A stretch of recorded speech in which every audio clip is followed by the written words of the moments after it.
Mi nombre es Javier Morales y tengo 69 años. Durante casi toda mi vida he vivido en el mismo pueblo polvoriento, entre montañas bajas y calles donde todos nos conocemos. Allí, en un taller modesto construido con mis propias manos, el olor de la madera fresca y el sonido de las cuerdas tensadas han sido mis únicos compañeros fieles.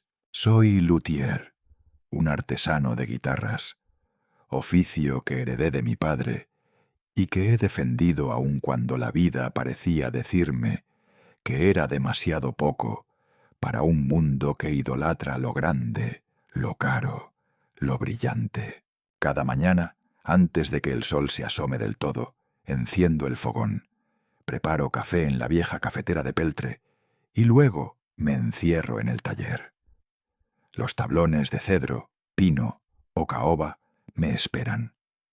Paso la mano por su superficie como quien acaricia la piel de un hijo dormido. De ahí, con paciencia, con ternura y con terquedad, van naciendo guitarras. Algunas viajan lejos, otras se quedan en casas humildes del pueblo. La música, para mí, ha sido siempre la manera de darle sentido a la vida.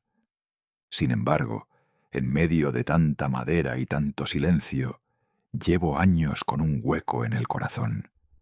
Ese hueco tiene nombre: Isabella, mi hija. La niña que alguna vez se sentaba en el banco alto del taller y me preguntaba, con los ojos abiertos de par en par, cómo era que de un pedazo de árbol podía salir una canción. La niña que me pedía una y otra vez que le enseñara los acordes básicos y que aplaudía con entusiasmo cuando lograba sacar una melodía torpe de sus dedos pequeños. Esa niña ya no existe. La última vez que hablamos fue breve, incómoda, como si entre nosotros hubiera un vidrio grueso. Recuerdo su voz por teléfono, lejana, fría, cargada de un matiz que me desgarró: la vergüenza. Me preguntó cómo estaba, y yo, ingenuo, le conté que estaba terminando una guitarra para un mariachi de Guadalajara.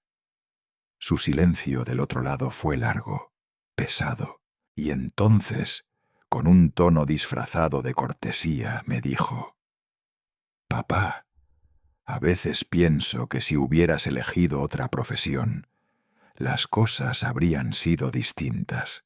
No hizo falta que dijera más.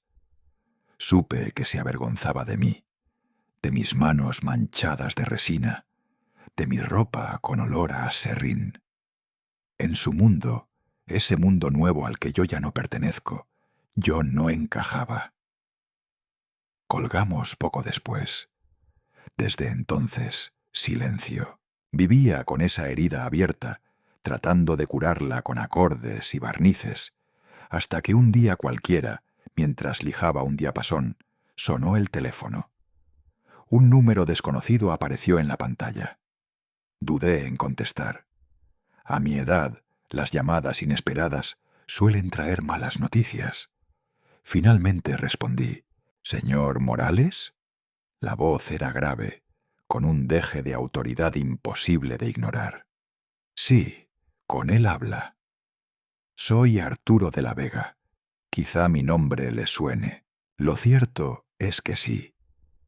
¿Quién no conocía ese apellido? Había leído en los periódicos de aquel diplomático que representó a México en varios países. Un hombre de poder y de respeto en círculos donde yo jamás había puesto un pie.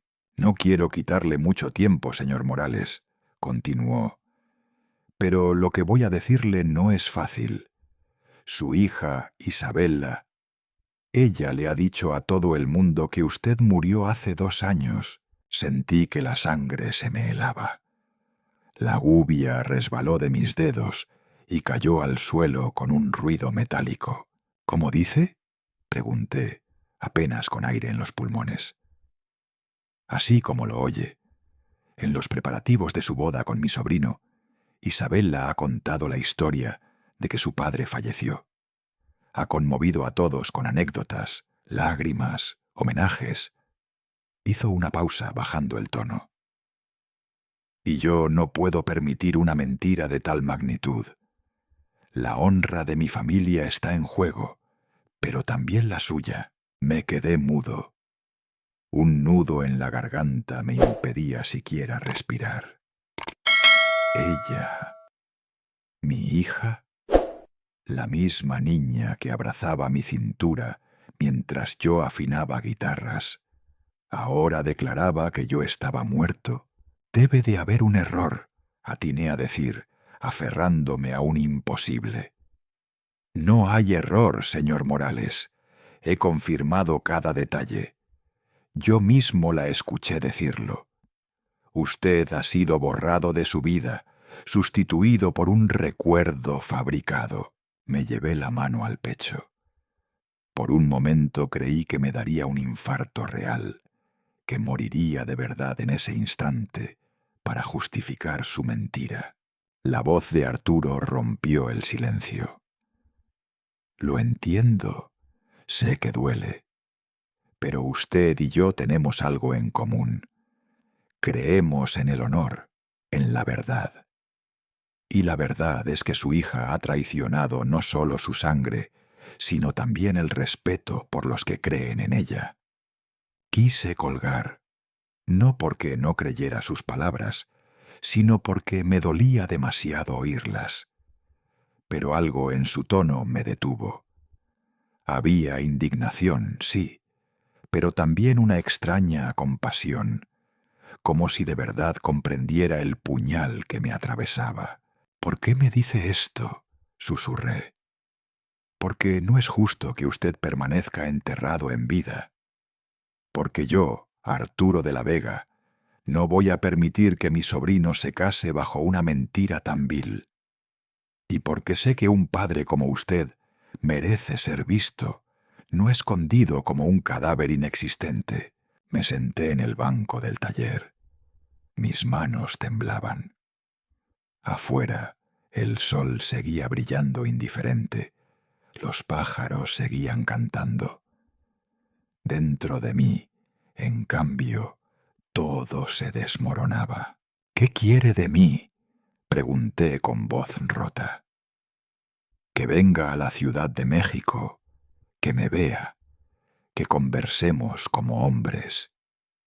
Juntos podemos devolverle dignidad a su nombre y quizá mostrarle a su hija que borrar a un padre tiene consecuencias. Guardé silencio largo rato. Pensaba en la última vez que abracé a Isabela. Era en su graduación universitaria. Me hizo posar para fotos rápidas y luego corrió a reunirse con sus amigos de traje caro. Yo me quedé allí, con mi sombrero en la mano, como un invitado de segunda. Ahora entendía. Aquel fue el principio del fin. No sé, balbuceé. Piénselo bien, señor Morales. Usted ya está muerto para ella. ¿Qué puede perder? Sus palabras me golpearon con la fuerza de un mazo. Tenía razón. Mi propia hija me había enterrado con flores y lágrimas falsas. ¿Qué podía ser peor que eso? La llamada terminó con una cita. Un encuentro en la casa de los de la Vega, en la capital. Arturo me aseguró que juntos recuperaríamos la justicia. Colgué el teléfono y me quedé mirando mis manos endurecidas, esas manos que habían construido guitarras durante décadas, esas mismas manos que ahora no sabían cómo sostener el peso de una verdad tan amarga. El taller, lleno de instrumentos a medio hacer, parecía una sala funeraria. No por mí, sino por la relación con mi hija. Tal vez ya estaba muerta. Tal vez lo había estado mucho antes de que ella pronunciara esa mentira. Esa tarde no volví a trabajar. Me quedé sentado, escuchando el eco de las palabras de Arturo de la Vega. Usted ya está muerto para ella. ¿Qué puede perder? No lo sabía entonces, pero esa llamada fue el inicio de la caída. Un canto de sirena disfrazado de justicia. Y yo, un viejo padre herido, estaba dispuesto a seguir esa voz hacia la boca del lobo. El viaje a la Ciudad de México fue como atravesar un espejo.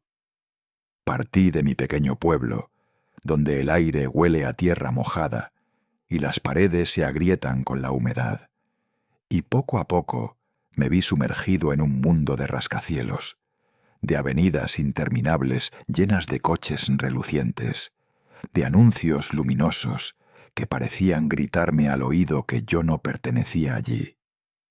Llevaba mi maleta vieja, con el cuero gastado y las asas flojas, la misma que había acompañado mis viajes a ferias artesanales. Al verla apoyada contra los maletines de piel de los hombres trajeados en la terminal, sentí la punzada de la vergüenza. Tomé un taxi que me llevó hasta el barrio donde vivía la familia de la Vega. Conforme avanzábamos, las casas se volvían mansiones, los muros se transformaban en rejas de hierro forjado, y los portones estaban custodiados por guardias uniformados. Yo miraba por la ventana como un campesino que entra por primera vez en un palacio. El chofer me preguntó si estaba seguro de la dirección. Asentí con un hilo de voz. Cuando el coche se detuvo frente a aquel portón enorme, un guardia armado se acercó. Revisó mi nombre en una lista y con una mirada entre sospechosa y despectiva me dejó pasar. El vehículo recorrió un camino bordeado de jardines simétricos, con fuentes que lanzaban chorros de agua cristalina hacia el cielo. El contraste con mi vida era tan brutal que por un momento me sentí como una sombra que se había colado en un cuadro ajeno. Al bajar, lo primero que me golpeó fue el peso de las puertas principales de la residencia. Madera tallada con incrustaciones de plata y manijas de un brillo tan pulido que podía verme reflejado. Extendí mi mano áspera, con callos endurecidos por décadas de lijar, pulir y tensar cuerdas, y me estremecí al sentir el frío metálico del lujo. Fue como si de repente mi vida entera, con sus sacrificios silenciosos, quedara reducida a un detalle ridículo en medio de tanta opulencia. Un mayordomo me condujo hasta un salón amplio, donde los techos parecían tocar el cielo, y las lámparas de cristal multiplicaban la luz hasta volverla casi insoportable. Yo caminaba torpe, consciente de que cada paso mío resonaba en aquel suelo de mármol como un recordatorio de que no pertenecía allí. Y entonces lo vi. Arturo de la Vega estaba sentado en un sillón tapizado con terciopelo rojo, erguido como un general en su trono. A pesar de su edad avanzada, su porte era imponente. Sus ojos, oscuros y penetrantes, me evaluaban con la precisión de un juez que ya conoce el veredicto antes del juicio. «Bienvenido, don Javier», dijo con una sonrisa calculada, extendiendo su mano. Me acerqué con nerviosismo. Al estrecharla, sentí la suavidad de su piel cuidada, en contraste con la aspereza de la mía. Fue como si la vida nos hubiera moldeado con materiales distintos. Él con seda y oro, yo con polvo y madera. «Gracias por recibirme, señor de la Vega», balbuceé. «Arturo, por favor», corrigió con firmeza. «Hoy no somos extraños. Hoy somos dos hombres unidos por una verdad dolorosa». Me ofreció asiento. Yo hundí mi cuerpo en un sillón demasiado blando que parecía tragarse mis huesos. Arturo pidió café al mayordomo y no tardó en retomar el tema. «Su hija ha cruzado un límite inaceptable», comenzó, apoyando las manos sobre un bastón elegante. «Decir que usted murió, inventar homenajes. no solo es una afrenta personal, es una mancha sobre la dignidad de su familia. Y créame, don Javier, yo no tolero las mentiras en mi casa. Bajé la mirada. El dolor se me acumulaba en el pecho, pero también una rabia desconocida empezaba a encenderse. No entiendo. ¿Por qué haría algo así? Pregunté, casi para mí mismo. Arturo entrecerró los ojos, como si ya hubiera reflexionado aquello más de lo que yo jamás podría, porque en su mundo nuevo usted no encaja, porque para codearse con nosotros, los de la alta sociedad, necesitaba enterrar sus raíces humildes. Pero lo que no sabe, don Javier, es que el árbol que reniega de sus raíces termina por caerse. Guardé silencio, clavando las uñas en la tela del sillón. Usted merece justicia, continuó. No podemos permitir que esta farsa siga adelante. La boda está próxima. Todo está organizado sobre un cimiento de mentiras, pero tenemos la oportunidad de arrancar la máscara en el momento más decisivo. Levanté la vista, sorprendido. Arturo hablaba con la calma de un estratega que planea una batalla. ¿Qué quiere decir?, pregunté. Sonrió apenas. Que usted aparezca en la boda, que camine por ese pasillo en el instante en que todos estén celebrando la memoria de un hombre que, según ellos, ya no existe. Piense en el impacto, piense en los rostros, piense en su hija intentando sostener la farsa frente a cientos de testigos. Me estremecí. La imagen era poderosa y al mismo tiempo desgarradora. Parte de mí quería huir, esconderme y fingir que nada de esto ocurría. Pero otra parte, una parte que no conocía hasta ese momento, sentía un deseo ardiente de reivindicarme. No sé si puedo hacerlo, admití con voz débil. Arturo se inclinó hacia mí, sus ojos brillando como brasas. Don Javier, usted ya ha perdido lo más importante, el respeto de su hija. ¿Qué más podría perder? En cambio, tiene la posibilidad de recuperar algo que no tiene precio, su honor. Sentí un nudo en la garganta. Recordé todas las veces que había soportado en silencio los desplantes de Isabela, sus miradas evasivas, sus palabras cargadas de desdén hacia mi oficio. Recordé aquella última llamada, cuando me hizo sentir que mi vida entera era una carga vergonzosa para ella. De pronto, la propuesta de Arturo no sonaba descabellada. Sonaba como un ajuste necesario.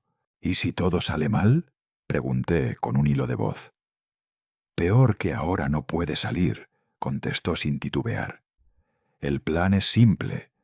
Usted llegará con discreción. Yo me encargaré de los detalles. Cuando la música anuncie el inicio de la ceremonia, usted entrará. El resto se lo dejo a la verdad. Lo dijo con tal seguridad que sentí como mi miedo retrocedía ante la fuerza de sus palabras. ¿Está seguro de que es lo correcto?, insistí, más para mí que para él. Lo correcto no siempre es cómodo, don Javier, pero es lo único que nos queda, asentí lentamente. Dentro de mí, el dolor y la rabia se entrelazaban en una espiral peligrosa. Por primera vez en mucho tiempo, sentí que podía alzar la voz, que podía reclamar mi lugar en un mundo que me había relegado a las sombras. Arturo alzó su copa de vino. El mayordomo había vuelto con la bebida y brindó. «Por la verdad». Yo, casi sin darme cuenta, choqué mi taza de café contra su copa. El líquido amargo me quemó la garganta, pero también me encendió por dentro. Aquella noche, cuando salí de la mansión, el aire frío de la ciudad me recibió de golpe. Caminé hacia el taxi con pasos inseguros, pero con la determinación clavada en el pecho. Me había dejado convencer, sí, pero más que eso, me había dejado seducir por la idea de que aún podía tener la última palabra en la historia de mi hija. El rugido lejano del tráfico se mezclaba con mis pensamientos. Arturo había encendido en mí una llama que no sabía si podría controlar. Y mientras el taxi se alejaba de aquel barrio de oro, supe que ya no había vuelta atrás. Había aceptado la invitación a la guarida del tigre. El taxi avanzaba lentamente por las avenidas interminables de la capital. Desde la ventana veía luces que parecían no apagarse nunca, edificios que se levantaban como gigantes de cristal y acero. Pero yo no veía de verdad la ciudad. La mente se me había llenado de recuerdos, como si aquel encuentro con Arturo hubiera abierto una compuerta que llevaba años cerrada. Apoyé la frente contra el vidrio frío y de pronto me encontré en otro tiempo, en otro lugar. No estaba en la Ciudad de México, sino en mi pequeño taller de madera, muchos años atrás. El sol entraba tibio por la ventana, levantando partículas de polvo dorado que flotaban como luciérnagas. Y allí estaba Isabella, con apenas 6 años, sentada en el banco alto, balanceando las piernas porque aún no alcanzaban el suelo. Tenía los ojos grandes, brillantes, llenos de esa curiosidad insaciable que solo tienen los niños. «Papá, ¿cómo hace la guitarra para cantar?», me preguntaba una y otra vez. Yo sonreía, dejaba a un lado la gubia y me inclinaba hacia ella. Tomaba su manita pequeña, la guiaba sobre las cuerdas recién tensadas. «La guitarra canta cuando la acaricias con respeto, hija. Si la golpeas, si la fuerzas, se rompe. Pero si la escuchas y le das tiempo, te devuelve música». Ella reía al escuchar las vibraciones, sorprendida de que de un pedazo de madera pudieran hacer un sonido.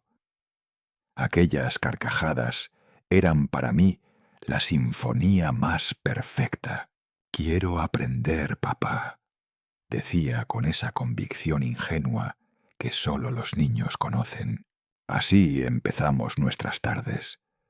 Yo le enseñaba los acordes más sencillos: mi mayor, la menor, do. Ella se equivocaba, se frustraba, pero yo la animaba. «No importa, Isabella. En la vida, como en la música, lo importante no es no equivocarse, sino volver a intentarlo». Ella asentía, apretaba los labios y lo volvía a intentar. Y cuando por fin lograba que sonara algo parecido a una melodía, me miraba como si yo le hubiera regalado el mundo entero. Esos recuerdos me golpeaban ahora con la fuerza de una ola. Me preguntaba en qué momento se había borrado esa niña de ojos brillantes, reemplazada por una mujer que me consideraba un estorbo, una vergüenza. El taxi se detuvo en un semáforo. El ruido de la ciudad volvió a entrar en mis oídos, pero no apagó las voces del pasado. Entonces recordé otro capítulo, uno más doloroso: el divorcio con Sofía, la madre de Isabella. Aún siento el sabor amargo de aquellas discusiones interminables. Sofía era una mujer de aspiraciones grandes, demasiado grandes para el bolsillo de un artesano. Cuando nos casamos, pensé que el amor sería suficiente, que juntos encontraríamos la manera de salir adelante. Pero con el tiempo, ella empezó a mirar alrededor con desdén, a comparar nuestra vida con la de los vecinos que tenían coches nuevos, ropa de marca, vacaciones en la playa. «Javier, no podemos seguir así», me decía exasperada, mientras yo volvía sudado del taller. «¿Hasta cuándo piensas seguir con esas guitarras que casi no dejan nada. «Es lo que sé hacer, Sofía», respondía, sintiéndome cada vez más pequeño. «Es mi trabajo, mi vocación. Tu vocación no paga las cuentas, ni le dará a Isabella la vida que merece». Yo callaba. Había verdad en sus palabras, pero también había veneno. Ella empezó a alejarse, a buscar amistades en círculos donde yo no tenía lugar. La veía arreglarse frente al espejo antes de ir a cenas lujosas a las que nunca me invitaban. El golpe final llegó cuando comenzó a hablarle a Isabella de nuestras limitaciones. «Hija, tu papá es bueno, pero su mundo es demasiado chico», le susurraba, pensando que yo no escuchaba. «Tú mereces algo más grande, algo mejor». Aquellas frases, repetidas como gotas de agua cayendo sobre la roca, fueron moldeando la mente de nuestra hija. Yo lo notaba en su mirada cuando entraba al taller. Ya no era de admiración, sino de lástima. Se sentaba un rato, pero enseguida pedía irse, como si la madera y el polvo fueran manchas que debía sacudirse de la ropa antes de regresar a la vida real. El divorcio fue inevitable. Los abogados, los papeles, las firmas frías. Todo aquello fue como arrancar una cuerda del corazón. Isabella se quedó con su madre la mayor parte del tiempo. Yo la veía algunos fines de semana, y cada visita era más incómoda que la anterior. Traía consigo palabras y gestos que no eran suyos, que venían de Sofía. «Papá, ¿por qué no compramos un coche nuevo como el de mamá y Ernesto?», me dijo una vez, comparándome con la nueva pareja de su madre. Yo tragué saliva. No supe qué contestar. Tenía un coche viejo que apenas arrancaba, pero era lo que podía pagar. En otra ocasión, cuando la llevé al taller para mostrarle una guitarra recién terminada, ella se encogió de hombros. «Está bonita, pero nunca vas a poder venderla en las tiendas grandes». Aquella frase no salió de su inocencia. Era un eco de Sofía. Sentí como si me hubieran arrebatado a mi hija poco a poco, reemplazándola por una versión moldeada según las aspiraciones de su madre. Mientras el taxi continuaba su recorrido, yo me hundía en esas memorias. El dolor del presente se mezclaba con la nostalgia del pasado. Me preguntaba en qué momento exacto la melodía se torció. ¿Fue cuando Sofía me dijo que yo no era suficiente? ¿Fue cuando Isabella dejó de tocar la guitarra conmigo? ¿O fue el día en que firmé los papeles del divorcio y acepté que mi familia se había fracturado para siempre? Cerré los ojos y escuché, como si aún estuviera allí, el sonido desafinado de Isabella intentando sacar su primera canción. Aquella música rota era más pura que cualquier sinfonía que hubiera escuchado después, porque en ella estaba el amor, la inocencia, la esperanza. Un claxon me devolvió al presente. El taxi avanzaba ya hacia las afueras, donde me hospedaría en una pensión modesta antes de regresar a mi pueblo. Me preguntaba si todo lo que había aceptado con Arturo tenía algún sentido. Él hablaba de honor, de justicia, de dignidad. Pero en el fondo, lo único que yo quería era recuperar esa mirada de niña que brillaba cuando yo le enseñaba un acorde. Y sabía, con un dolor lacerante, que ese brillo jamás volvería. Me mordí los labios, sintiendo que la rabia y la tristeza me desgarraban a partes iguales. Pensé en Sofía, en su voz dura, en las palabras que plantó como semillas en la mente de Isabella. Pensé en mi hija, en cómo esas semillas habían crecido hasta transformarla en alguien que prefería inventar la muerte de su propio padre antes que admitir su origen. El taxi se detuvo frente a la pensión. Pagué la tarifa y bajé con la maleta en la mano. El aire nocturno de la ciudad me envolvió con su ruido y su indiferencia. Mientras caminaba hacia la habitación alquilada, un pensamiento me taladraba sin descanso. Quizás Arturo tenía razón. Tal vez ya estaba muerto para Isabella desde hacía mucho tiempo, mucho antes de que ella pronunciara esa mentira en público. Y tal vez lo único que me quedaba era decidir qué hacer con ese fantasma en el que me había convertido. Entré en la habitación, cerré la puerta y me dejé caer en la cama. Afuera, los coches seguían sonando como una orquesta desafinada.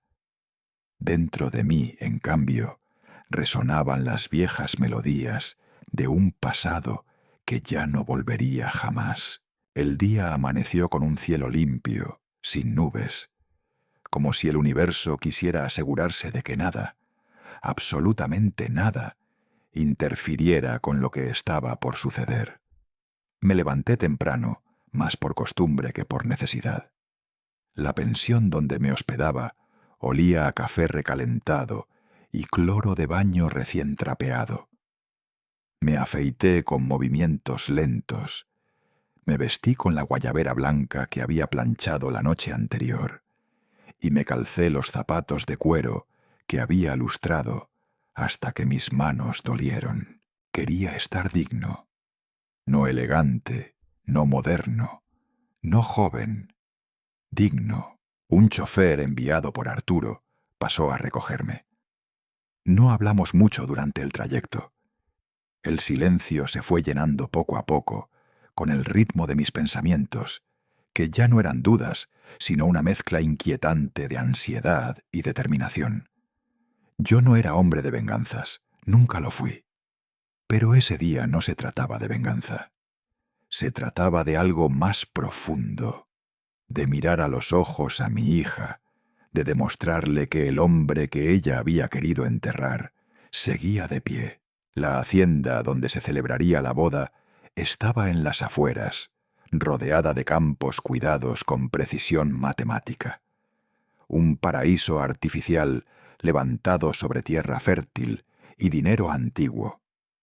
Al llegar, vi jardineros todavía podando los setos, decoradores dando los últimos toques a los arreglos florales, meseros ensayando pasos con charolas vacías.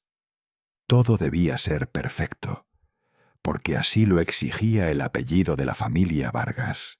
Yo me bajé del coche en silencio, caminando entre los empleados sin que nadie reparara demasiado en mí. Parecía un proveedor más, un trabajador cualquiera. Nadie imaginaba que llevaba en el pecho una historia que podía hacer estallar todo. Fue entonces cuando lo vi. Estaba en un rincón del jardín, bajo un toldo blanco, rodeado de flores de cempasúchil, veladoras encendidas y papel picado color crema. Un altar, una ofrenda. Me acerqué con paso lento, sintiendo que cada centímetro me costaba una tonelada. Y allí estaba, mi foto, una imagen mía de hace unos años, sonriente, con la guitarra en brazos, enmarcada en dorado, como si ya fuera parte del pasado. Abajo, una placa con letras cursivas decía: «En memoria de Javier Morales, padre amado, artista humilde y alma bondadosa. Siempre vivirás en nuestras melodías». Sentí que el mundo se me abría bajo los pies. Las veladoras parpadeaban tranquilas, ajenas al temblor de mis manos. Las flores estaban frescas. Habían sido colocadas esa misma mañana. Y entre los objetos personales que adornaban el altar, reconocí algo que me partió en dos. Una guitarra pequeña, de tamaño infantil, con incrustaciones burdas y mal barnizadas, que yo mismo había fabricado para Isabella cuando tenía 8 años. Esa guitarra había sido nuestro primer puente. Se la di un día de Reyes, envuelta en un pañuelo rojo. Ella lloró de emoción, me abrazó, me dijo que sería música como su papá. Nunca me había sentido tan amado, y ahora ese instrumento estaba allí, convertido en adorno funerario para un muerto que aún respiraba. Quise llorar, pero no pude. El dolor era tan denso, tan espeso, que no encontraba salida en forma de lágrimas. Solo me quedé ahí, contemplando mi propia tumba simbólica, mientras la brisa mecía el papel picado, como si se burlara de mí. Escuché voces acercándose y me escondí instintivamente detrás de un seto. Era el decorador, dando instrucciones a dos ayudantes. La novia pidió que se aseguren de que el altar se vea bien desde la entrada. Dijo que es muy importante que su padre esté presente cuando ella entre al altar. Sentí una punzada tan violenta en el pecho que tuve que apoyarme en el tronco del arbusto para no caer. ¿Presente? ¿Eso era lo que significaba para Isabela ahora? ¿Un adorno conveniente? ¿Una emoción empaquetada para impresionar a la familia política? Estuve a punto de salir corriendo, de tomar un taxi, ir a la estación de autobuses y desaparecer. Pero no lo hice.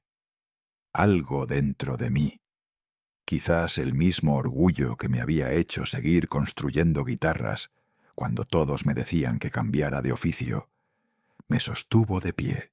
No iba a huir. Ese altar no era mi tumba, era su mentira, y yo no iba a dejarla intacta. Me alejé de allí con pasos firmes. Crucé los jardines laterales, pasando desapercibido entre la multitud de empleados. Vi de lejos cómo los músicos afinaban instrumentos, cómo llegaban los fotógrafos, cómo las mesas ya estaban vestidas con manteles caros y centros de mesa que costaban más que una de mis guitarras. No me importó, ya no había miedo, ya no había duda. Lo que quedaba en mí era una resolución férrea, una claridad que hacía tiempo no sentía. No se trataba solo de exhibir a Isabela. No era cuestión de humillarla. Era cuestión de recuperarme a mí mismo, de mirar mi reflejo y no ver a un hombre vencido. La ofrenda no me enterraba, me despertaba. Volví a la entrada principal, donde Arturo me esperaba con su bastón de mango de plata y su eterna mirada calculadora.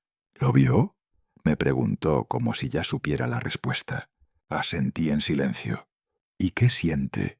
Rabia y fuerza, le respondí. Arturo sonrió, satisfecho. Entonces estamos listos. Y sí, lo estábamos. Pero él no sabía, y yo tampoco, al menos aún no del todo, que lo que me había encendido no era solo el deseo de justicia. Era el eco de todas las canciones que no toqué, de todos los abrazos que no recibí, de todas las veces que callé por amor. Ese altar, ese maldito altar tan bonito y tan falso, me devolvió la voz. Y esa voz, por primera vez en mucho tiempo, iba a hacerse escuchar. El sol caía despacio sobre la hacienda, tiñendo de ámbar las paredes de adobe, las copas de los árboles y los caminos empedrados por donde empezaban a desfilar los invitados. Todo estaba dispuesto con una precisión que solo puede comprarse con dinero viejo. Mesas redondas con manteles marfil y vajilla de porcelana fina, músicos vestidos de lino blanco, afinando violines y guitarras clásicas, y una iluminación cálida que colgaba de guirnaldas entre los árboles, como si las estrellas hubieran decidido bajar por un día a presenciar la farsa. Yo me había retirado a uno de los laterales del jardín, donde crecía una hilera de bugambilias enredadas en pérgolas de madera. Desde allí, oculto por las sombras violetas de las flores, observaba. Me sentía como un espía en la vida que debería haberme pertenecido. No sabía cuánto tiempo llevaba ahí. El corazón me latía con fuerza, pero el cuerpo no se movía. Era como si el aire mismo me hubiera atrapado en una especie de hipnosis. Y entonces la escuché, la voz de Isabela, clara, segura, suave como el terciopelo caro de su vestido. Estaba rodeada de mujeres mayores, de esas señoras que no bajan la voz, ni siquiera cuando murmuran. Todas la miraban con ojos húmedos, como si ella fuera una santa resignada que cargaba el peso de una pérdida eterna. Mi padre era un hombre sencillo, decía ella, pero tenía un alma inmensa.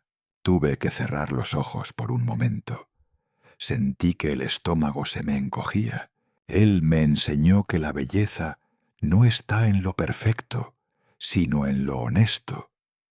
Que una guitarra puede estar mal afinada, pero si se toca con amor, siempre emocionará a alguien. Escuché los suspiros de las invitadas, las exclamaciones tiernas. Mi papá me decía que la música era como la vida, a veces disonante, a veces suave, pero siempre vale la pena escucharla hasta el final. Y entonces pasó. Isabela, sin previo aviso, tarareó una melodía, una que solo nosotros dos conocíamos. Era una canción sin nombre, una progresión de acordes que yo había inventado una tarde de lluvia, cuando ella tenía 8 años y tenía miedo de las tormentas. La compuse para calmarla, para distraerla del estruendo de los truenos. La tocaba con la guitarra chiquita que le hice, y ella la tarareaba mientras bailaba por el taller, con los pies descalzos y el corazón contento. Nadie más la conocía, nadie, y ahora allí estaba ella, cantándola como si fuera parte de su duelo privado, como si el público mereciera ese fragmento íntimo de nuestras vidas. No supe si gritar o correr. Lo único que pude hacer fue aferrarme al tronco de la pérgola, como si ese pedazo de madera pudiera sostenerme. Me dolía cada palabra, porque cada palabra era cierta, y también era mentira. Era cierto que yo le había enseñado esas cosas, que le había dicho esas frases, que le había hablado del amor por la madera, por el sonido, por la imperfección. Pero era mentira que ella las llevara consigo con cariño, mentira que me recordara con amor, porque si así fuera, no habría tenido que matarme en vida para poder brillar entre esa gente elegante.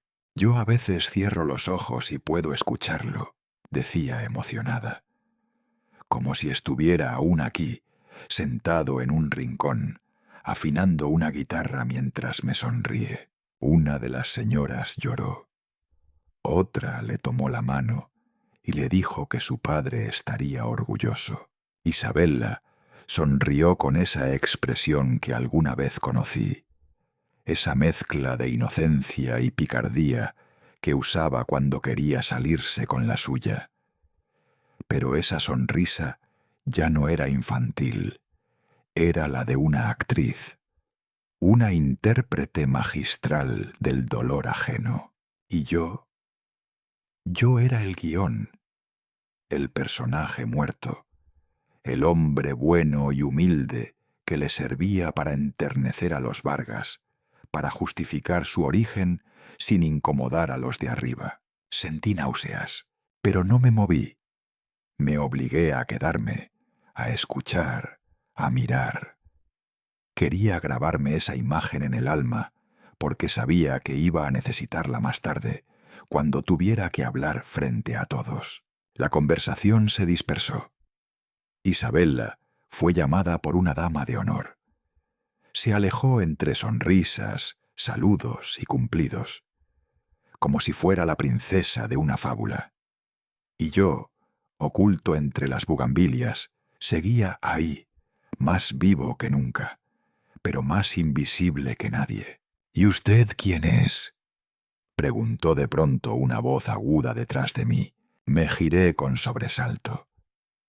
Una mujer mayor, vestida de azul oscuro, con bastón de madera tallada, me observaba con curiosidad.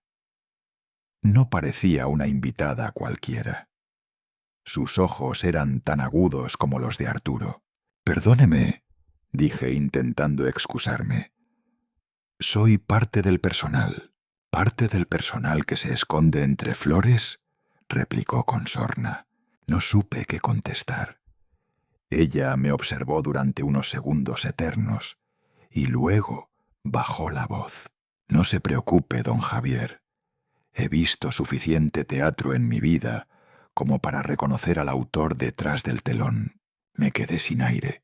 Ella sonrió, apretó mi brazo y dijo con suavidad: «No la perdone tan fácilmente. Lo suyo no es dolor, lo suyo es saqueo. Y los saqueadores deben enfrentarse a lo que han destruido». Se alejó con pasos lentos. Yo me quedé ahí, pasmado, como si me hubieran desenmascarado, o como si, por primera vez, alguien me hubiera visto de verdad. La música empezó a sonar a lo lejos. No los violines del cuarteto clásico, sino una guitarra acústica. Los acordes eran limpios, casi ensayados. Reconocí el sonido. Era la canción robada otra vez. Esta vez tocada por un músico contratado, acompañando la llegada de los invitados al salón principal. Isabella había convertido nuestro recuerdo en un fondo musical elegante, y yo entendí, en ese instante, que todo lo que fue nuestro había sido empaquetado, estilizado y vendido como parte del espectáculo. Ya no quedaba espacio para dudas, ni para tristeza, ni siquiera para nostalgia. Solo quedaba una nota final por tocar, y esa nota la iba a tocar yo, en el momento preciso, en la escena más inesperada. Y esta vez no iba a ser una canción bonita. Iba a ser una verdad que doliera como un acorde mal ejecutado en el corazón de todos los presentes. La noche había llegado sin pedir permiso. La hacienda resplandecía bajo miles de luces cálidas, colgadas entre las palmeras y los viejos pilares de piedra, como si intentaran imitar las estrellas. El aire olía a jazmín, a cera derretida, a vino caro y a hipocresía. Los invitados, vestidos con sus mejores galas, reían, bailaban y brindaban por un amor que no conocían, rodeados de mesas lujosas y centros florales más altos que las copas que levantaban. Yo, mientras tanto, me encontraba justo donde debía estar, en la sombra del olvido, pero a un paso de la luz de la verdad. No había regresado a esa hacienda como un espectador, ni como un padre herido. Ya no. Lo había hecho como una verdad incómoda que no podía seguir enterrada. Ajusté la guayabera blanca que había planchado esa misma mañana con manos temblorosas. Era la mejor prenda que tenía, no por lujo, sino por memoria. La había usado en mi última presentación pública como luthier, años atrás, cuando aún firmaba mis guitarras con orgullo y no con resignación. Y ahora esa misma prenda me vestiría para otro tipo de escenario. A lo lejos, el grupo de mariachis empezó a afinar instrumentos. El líder, un hombre de bigote espeso y botas relucientes, levantó su guitarra de golpe. El primer acorde retumbó con fuerza, marcando el inicio de la canción nupcial. Trompetas, guitarras y violines se unieron en un crescendo glorioso. Ese era mi momento. Inspiré hondo. Mi corazón latía como si intentara advertirme que aún podía echarme atrás. Pero no lo haría. Con pasos firmes, salí desde el lado norte del jardín, donde los arbustos altos me habían mantenido oculto hasta entonces. Crucé el sendero de piedra con la cabeza en alto, los ojos fijos en el altar floral, donde Isabella y Jean-Luc ya estaban tomados de la mano. El silencio fue inmediato, como si alguien hubiera bajado el volumen del mundo. La música se cortó en seco.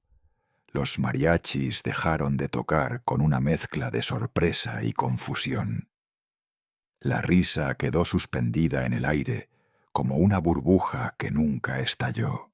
Cientos de rostros se giraron hacia mí, hombres en trajes italianos, mujeres con vestidos de seda, fotógrafos con lentes tan largos como sus listas de invitados. Todos mirándome como si acabara de atravesar una pintura antigua con los pies llenos de barro. Pero yo no veía a ninguno de ellos, solo la veía a ella, Isabella. En ese instante eterno, su rostro se transformó ante mí en 3 actos. Primero fue la sorpresa genuina, los ojos agrandados, los labios entreabiertos, como si viera un fantasma en pleno día. Después vino el reconocimiento, la mandíbula apretada, el ceño levemente fruncido, los hombros tensos. Y por último, el golpe final, el terror absoluto, el miedo de quien sabe que todo lo que ha construido, cada palabra decorada, cada mentira pulida, está a punto de desmoronarse ante los ojos de todos. «Papá», susurró. Apenas lo oí, pero leí sus labios con claridad. Jean-Luc giró hacia ella con desconcierto, murmurando algo en francés. Ella no respondió. Seguí caminando sin detenerme, atravesando el pasillo entre mesas como Moisés cruzando el mar. Algunos invitados se apartaban al verme. Otros simplemente me observaban sin saber si esto era parte del espectáculo. ¿Un performance artístico? ¿Una sorpresa planeada? Nadie entendía, nadie excepto ella. Llegué hasta el centro de la pista de baile, a solo unos metros del altar donde los esperaba el juez de paz. El silencio era tan denso que podía escucharse el chasquido de las velas. Me detuve, miré a Isabella. No dije nada. Esperé a que fuera ella quien hablara, pero no lo hizo. Fue una señora mayor, una de esas damas francesas con perlas verdaderas, quien rompió el hechizo. «¿Quién es ese hombre?», otra voz, más cercana, añadió con voz confusa. «¿Es parte del evento?». «No», dije entonces, con voz clara, sin alzarla, pero con firmeza suficiente para que todos me oyeran. «No soy parte del espectáculo. Soy el hombre al que mataron en vida para que esta boda pudiera celebrarse con una mentira». Hubo un murmullo. Alguien dejó caer una copa. Vi cómo Isabella cerraba los ojos un segundo, como si deseara desaparecer, como si rezara para despertar de una pesadilla. Pero yo no había venido a castigarla con gritos. No. Había venido a devolverle su reflejo verdadero, ese que tanto se había esforzado por borrar. «Mi nombre es Javier Morales. Soy el padre de la novia», dije con la frente en alto. «Y para muchos de ustedes probablemente no signifique nada, pero para ella, yo era su mundo». Di un paso más. Fui quien le construyó su primera guitarra con madera reciclada, quien la llevó de la mano a su primer concurso escolar de música, quien vendió su taller para pagarle el vuelo a París cuando soñaba con estudiar en el conservatorio. Un murmullo más fuerte. Jean-Luc frunció el ceño. Y sin embargo, cuando llegó la hora de subir al altar, mi hija decidió que era mejor matarme simbólicamente que explicarle a su prometido que su padre era un simple luthier de provincia. «Papá, basta», exclamó Isabella, finalmente, la voz quebrada por la rabia y el miedo. «¿Qué haces aquí, viendo lo lejos que puedes llegar por una mentira?» Ella dio un paso hacia mí. Tenía los ojos enrojecidos, la mandíbula temblando. «¿Viniste a arruinar mi boda? ¿A avergonzarme?» «No, vine a salvarte», respondí. «Porque si aceptas casarte con un hombre al que le ocultas tu raíz, tu historia, tu sangre, entonces ya estás perdida».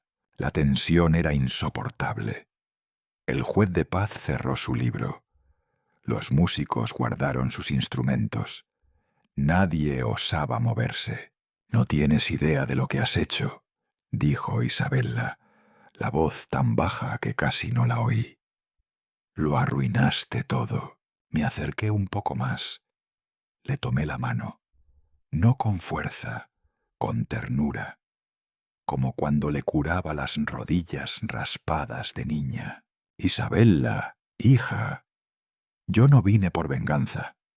Vine porque aún creo que dentro de ti queda algo real, algo que no puede comprarse ni disfrazarse. Y si eso ya no existe, entonces sí, arruiné algo. Pero si aún vive, aunque sea un poco, quizás todavía estés a tiempo de no casarte con una mentira». Ella me soltó la mano, lenta, sin mirarme. Giró hacia Jean-Luc, que la observaba como si acabara de conocerla por primera vez. Y por primera vez yo no sentí vergüenza de quién era. El silencio se hizo total. El momento había llegado, pero aún faltaba lo peor. Porque la verdad no solo incomoda. A veces también despierta a los muertos que conviene dejar dormidos. No recuerdo si el salón estaba en silencio antes de que empezara a caminar, pero sí recuerdo, con una claridad abrumadora, cómo todo sonido fue absorbido por una especie de vacío cuando di mi primer paso hacia la ofrenda. Era como si el aire mismo se contuviera. «¿Papá?» La voz de Isabella fue apenas un susurro, pero en el silencio reinante retumbó como un trueno. Me detuve frente al altar. Mi retrato sonreía con serenidad desde el marco de madera. Las velas, las flores de cempasúchil y aquel pequeño guitarrín que una vez tallé para sus manos de niña seguían allí, como testigos mudos del teatro que mi hija había montado. Toqué el instrumento con la yema de los dedos. Aún conservaba las marcas de sus uñas, de cuando lo arañaba intentando seguir mis acordes. Me giré hacia los invitados, que ahora parecían esculturas de mármol, expectantes, sin saber si aquello era una broma o una aparición. «Mi nombre es Javier Morales», dije, con la voz tan firme como pude. «Y no estoy muerto». Un murmullo estalló como una ola. Algunos se cubrieron la boca, otros miraron a Isabella, buscando respuestas en su rostro pálido. Ella dio un paso hacia adelante, vacilante, sin soltar la copa de champán que temblaba en su mano. Él es un primo lejano de mi padre. Una coincidencia de nombres», balbuceó. «Solo vino a rendir homenaje». ¿Una coincidencia? Arturo se levantó de su asiento, impecable en su traje gris perla, como si hubiera estado esperando este momento toda su vida. «¿Una coincidencia, dices, Isabella?» El salón quedó nuevamente en silencio. «Señoras y señores», continuó Arturo, girándose hacia la multitud, «permítanme presentarles al verdadero Javier Morales. No es un primo lejano, no es un viejo amigo, es el padre biológico de esta mujer». Isabella intentó interrumpirlo, pero Arturo alzó la mano, autoritario. Durante años, ella ha ocultado su origen. Ha mentido sobre su pasado, sobre sus raíces.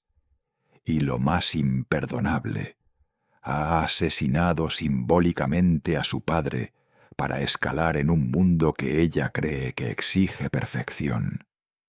Todos miraban a Isabela, algunos con compasión, otros con desdén.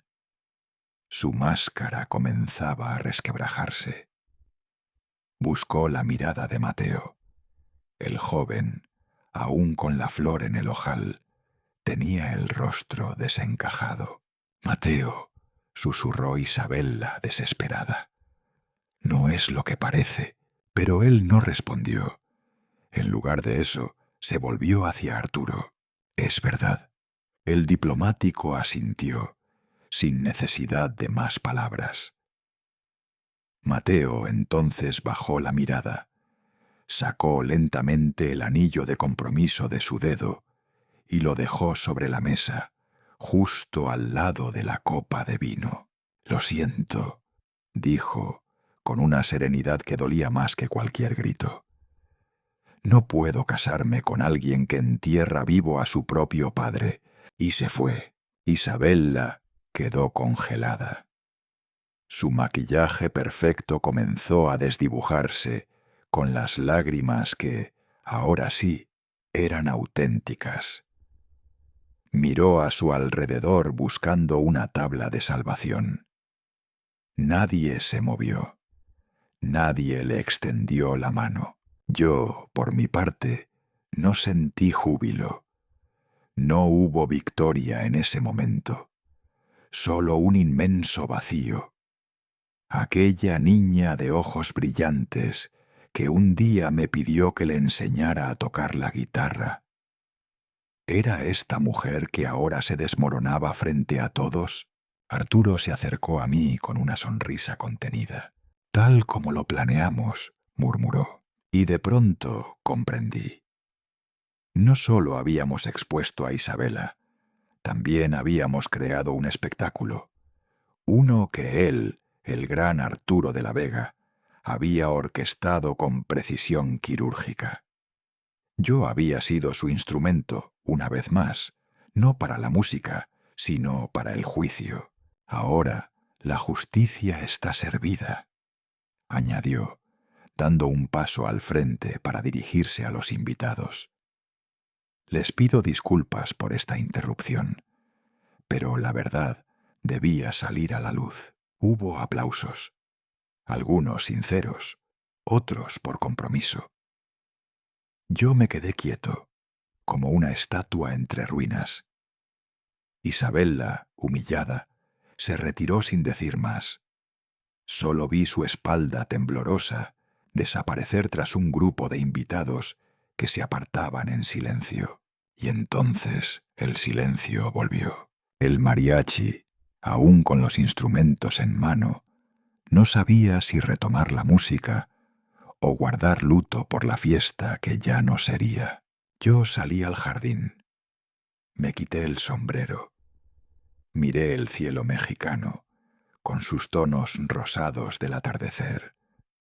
Una lágrima se deslizó por mi mejilla, no por venganza cumplida, sino por todo lo que se había perdido en el camino. La verdad, a veces, no libera. A veces, solo revela cuán lejos hemos llegado en nombre del orgullo. La casa quedó en silencio antes de que me diera cuenta. Los músicos se habían ido, los invitados también. Las luces de las lámparas de jardín titilaban en la brisa nocturna, como si incluso ellas dudaran si debían seguir encendidas. Y allí estábamos, Isabela, sentada en el borde de la fuente seca del patio, con el vestido de novia arrugado como un papel mojado, y yo, de pie, con el alma colgando de los hombros. El silencio entre nosotros era espeso. No era de esos silencios incómodos que piden a gritos una palabra. No, este era un silencio que ya lo había dicho todo. Me acerqué sin prisa, pasé junto a los pétalos marchitos que alguien había esparcido más temprano. Una rosa blanca seguía fresca, abandonada en el suelo. La recogí por reflejo, sin saber por qué. La mesa de ofrendas seguía allí, intacta, como si el escándalo no la hubiese tocado. Mi retrato seguía sonriendo. ¡Qué ironía! Ese yo que Isabela había inventado parecía más feliz que el verdadero. Así que esto es lo que queda, murmuré, sin dirigirme a nadie en particular. Ella no respondió. Solo apretó los labios, mirando al suelo. Caminé hasta el altar improvisado. Toqué el marco de madera. Acaricié las cuentas del rosario que colgaban sobre la foto. Era el de Teresa. Lo había reconocido desde el primer momento, pero no quise decir nada. ¿Sabes?, dije sin levantar la voz. Yo pensé que me ibas a odiar por no tener dinero, por no darte más que canciones. Pero jamás imaginé que ibas a matarme con palabras. Ella alzó la vista. Sus ojos estaban enrojecidos, pero no lloraba. Era como si ya no quedaran lágrimas. Yo solo quería pertenecer, susurró. No soportaba más que me miraran como a una chica pobre, con un padre que vivía entre serrín y cuerdas de guitarra. Me senté lentamente frente a ella, como cuando era niña, y se caía de la bicicleta. Solo que ahora no había rodillas raspadas que pudiera curar. ¿Y valió la pena?, pregunté. ¿Valió la pena el silencio? ¿Valió la pena deshacerte de mí en una historia para parecer alguien más? Ella se encogió de hombros. Esa fue su única respuesta. Volví la mirada al altar. Has construido todo esto para un muerto, para un fantasma que te hiciera sentir orgullo, un padre idealizado, un recuerdo limpio. Me levanté. Cada hueso me pesaba como si llevara siglos en este cuerpo. Bueno, hija, dije con una paz que ni yo sabía que tenía. Ahora lo tienes. Ella frunció el ceño, confundida. Me acerqué al altar. Con mucho cuidado, tomé la foto enmarcada y la volví a colocar.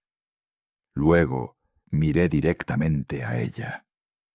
La voz me salió como un suspiro contenido por años. Querías un padre muerto del que pudieras estar orgullosa. Ahora lo tienes. Me di la vuelta. No hubo más palabras. No hubo reproches, ni gritos, ni dramatismo. Solo mis pasos alejándose por el empedrado. Isabela no me llamó. Ni siquiera respiró fuerte.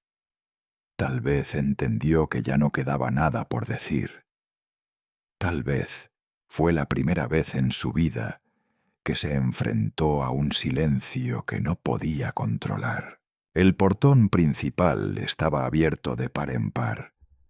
La brisa de la madrugada ya comenzaba a enfriar el aire. Afuera, la ciudad seguía viva, indiferente a todo. Me detuve un segundo en el umbral. El retrato que dejé atrás, colgado entre velas y flores, viviría más tiempo del que yo podría ofrecerle. Sería su consuelo, su ficción perfecta, y yo, el verdadero, seguiría mi camino, sin música, sin hija, pero también sin mentira, porque a veces el último acorde no necesita ser grandioso.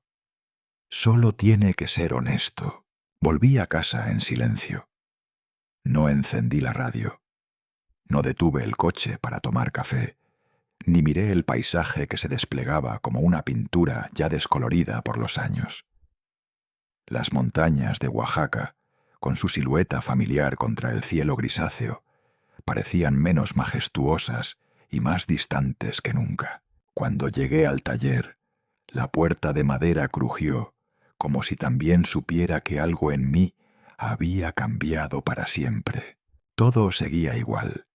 El olor a barniz seco, a madera cortada, a cuerdas viejas enrolladas en frascos de vidrio. Las virutas de cedro y jacaranda seguían esparcidas por el suelo, esperando que alguien las barriera. El banco donde solía sentarse Camila mientras me observaba trabajar seguía en su lugar. Pero ahora nadie preguntaba: ¿y este va a sonar como el último?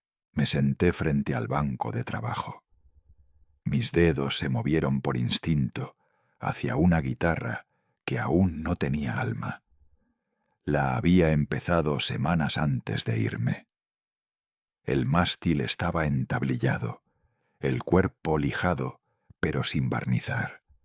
Le faltaba vida, como a mí. Apoyé las manos sobre la madera. Estaba fría. Me quedé así un buen rato. No sabría decir cuánto. Afuera, el sol descendía sin alarde, tiñendo las ventanas de ámbar opaco. Pensé en Isabela, no con rabia, no con dolor inmediato, más bien con ese tipo de pena que se instala suave, como polvo sobre una cuerda afinada que nadie toca. La había perdido. No por un accidente, ni por una enfermedad. La perdí por algo más sutil y más cruel, la vergüenza, la suya, y quizá, en algún rincón escondido, también la mía, porque por más que la defendí en mis pensamientos, por más que la recordé como la niña que se quedaba dormida en mi regazo mientras afinaba guitarras, no podía negar que, en el fondo, yo también fui parte de la distancia que creció entre nosotros. El orgullo es un muro que se construye en silencio. Recordé el rostro de Mateo, su expresión cuando dejó el anillo sobre la mesa, antes de irse sin mirar atrás. Él no dijo una sola palabra, pero su silencio pesó más que cualquier discurso. Y Arturo, ese hombre que llegó a mi vida como una nota disonante y terminó siendo un acorde perfecto en medio del caos. Un diplomático retirado, sí, pero más que eso, un hombre con una brújula moral que muchos, incluso yo, habíamos perdido. No lo consideraba un héroe, ni siquiera un amigo. Era, simplemente, alguien que eligió hacer lo correcto cuando nadie más lo haría. ¿Por qué? A veces pienso que en mi historia Arturo encontró un reflejo de sus propias pérdidas, un eco. Me pregunté si volvería a verlo, si algún día cruzaría la puerta del taller con una botella de mezcal y una sonrisa irónica, diciendo algo como: «¿Y entonces, Javier, ya la terminaste?». Pero esa puerta permaneció cerrada. La noche cayó, y con ella el taller se sumió en una oscuridad familiar. No encendí la luz. Solo me quedé allí, entre guitarras mudas y promesas no cumplidas. Tomé una hoja de papel y un lápiz. Quise escribir algo, una carta, una canción, un simple pensamiento. Pero las palabras no salían, ni siquiera las mías. La guitarra inacabada frente a mí parecía observarme, como si también esperara algo. Me incliné y acaricié la tapa armónica. Sentí su rugosidad. Años atrás habría escuchado su potencial, habría cerrado los ojos y anticipado su sonido. Pero ahora solo era madera, inerte, como mi voz. Esa noche no dormí, tampoco lloré, solo respiré. A veces eso es todo lo que uno puede hacer. Al amanecer salí al patio trasero. Los pájaros cantaban, indiferentes a los dramas humanos. Uno se posó sobre una de las guitarras colgadas en la pared. La picoteó como si quisiera tocarla. Por primera vez en días sonreí. Apenas, pero fue una sonrisa. Volví al taller, me lavé las manos, encendí la lámpara y tomé la lija. La guitarra aún no tenía nombre, pero sí tenía destino, porque si algo me enseñó todo esto, la mentira, la humillación, el juicio, el abandono, es que la música no siempre se toca para que alguien la escuche. A veces se toca solo para no olvidar que uno sigue vivo. Habían pasado unos meses desde aquella boda convertida en juicio. Mi vida, aunque silenciosa, se había ido acomodando de nuevo a la rutina. Lijar madera por las mañanas, revisar los clavijeros por la tarde y cenar en soledad antes de acostarme. La soledad, como el aserrín que se cuela por las grietas del taller, se instaló sin pedir permiso, pero también sin hacer ruido. Era una compañía discreta, resignada, casi necesaria. Una mañana, como cualquier otra, me encontraba empacando una guitarra que había terminado para enviar a Veracruz. Corté hojas de un viejo periódico para envolver el mástil con cuidado, como si cada trozo de papel fuera una última capa de silencio entre mi obra y el mundo. Fue entonces cuando mis ojos se detuvieron. Ahí estaba, una fotografía a todo color, mal impresa y con tinta corrida, pero inconfundible, Mateo. Con el mismo traje azul oscuro, la sonrisa de galán heredada, pero esta vez no era Isabella quien lo acompañaba. Era otra mujer, de cabello castaño claro, piel nívea, vestida de gala, con un anillo ostentoso en la mano izquierda. El titular era claro como una cuchilla: Unión histórica entre los de la Vega y el Imperio Villarreal. Mateo de la Vega anuncia su compromiso con Camila Villarreal en una ceremonia privada en Mérida. Me quedé paralizado. Volví a leer y leer de nuevo. Mis dedos temblaban, no por la edad, sino por una verdad que, como la astilla más fina, se me clavó en el alma. ¿Cómo? ¿Cuándo? ¿Por qué tan pronto? Y entonces, como un mecanismo que despierta tras años de óxido, las piezas comenzaron a encajar. La llamada de Arturo, su invitación a la Ciudad de México, su calidez medida, sus silencios elegidos, su mirada el día de la boda, tan segura, tan ensayada, su manera de desmontar a Isabella, como quien corta las cuerdas de un títere con precisión quirúrgica. Yo no había sido un aliado, había sido un instrumento. Isabella, mi hija, con todos sus errores, sus traiciones, sus mentiras. Pero ella era real, su dolor también, su miedo, su ambición, su desesperación por escapar de su origen. ¿Y yo? Yo había sido la bala que otro disparó. El viejo zorro de Arturo de la Vega no me había ayudado por bondad. Me había empujado al escenario como se empuja al protagonista de una tragedia, sabiendo que el telón caería sobre él. Mateo, ese joven que fingió sorprenderse, que dejó caer el anillo como quien abandona un cadáver emocional, ya tenía otro compromiso arreglado, tal vez desde antes de conocer a Isabella, o quizá desde que Arturo descubrió que mi hija mentía sobre sus orígenes. No lo sé, pero lo que sí supe en ese instante fue que yo fui útil. Nada más. Mi dolor, mis palabras, mi dignidad expuesta frente a la aristocracia mexicana, todo fue parte del espectáculo que ellos necesitaban para romper el lazo. Un padre pobre que aparecía como un fantasma, destrozando la ilusión de nobleza de su hija. Un final perfecto para que la familia de la Vega saliera ilesa, para que Mateo pudiera reiniciar el juego con otra reina en el tablero. Me senté. El banco de madera crujió debajo de mí. Dejé caer el periódico sobre la mesa, pero la imagen seguía ahí, grabada en mi mente. Camila Villarreal. El apellido no me era desconocido.